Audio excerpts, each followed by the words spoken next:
Yesu kwa uweza njiani alikemea mti ukanyauka. Watu wote walioliona tendo hili la ajabu wakashangaa.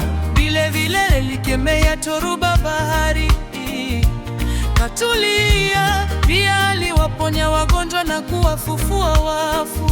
Watu wakashangaa. Ndivyo itakavyokuwa leo hii, Bwana Yesu akianza kushughulika kuondoa matatizo mbalimbali ulio nayo, utafurahi na kushangilia.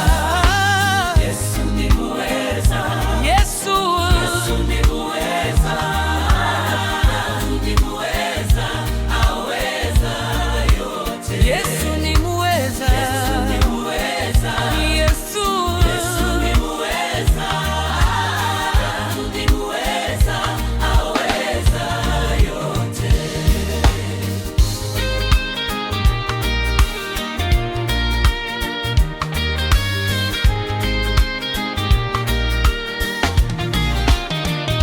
Hata kama daktari alishakukatisha tamaa, utapona. Bwana Yesu anaweza kukuponya leo, ukafurahi na kushangilia. Kama ni matatizo ya ndoa au kiuchumi, Yesu ni muweza. Kama ni masomo darasani au biashara, Bwana Yesu anainua. Yesu ni muweza.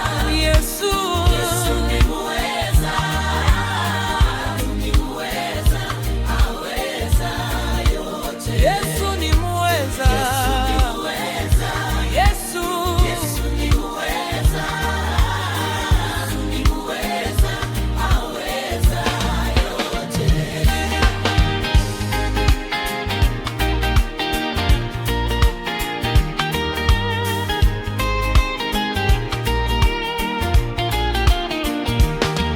Biblia inaeleza habari ya Zakayo aliyepanda mkuyuni kwa kuwa Bwana Yesu ni muweza. Akatambua mawazo yake, kwa upendo akamwita kwa jina.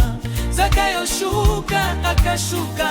Siku hiyo akawa wa neema kwa Bwana Yesu, akapata wokovu. Basi leo anakuita kwa jina. Shuka upesi, akuchonge chonge, akufanye apendevyo.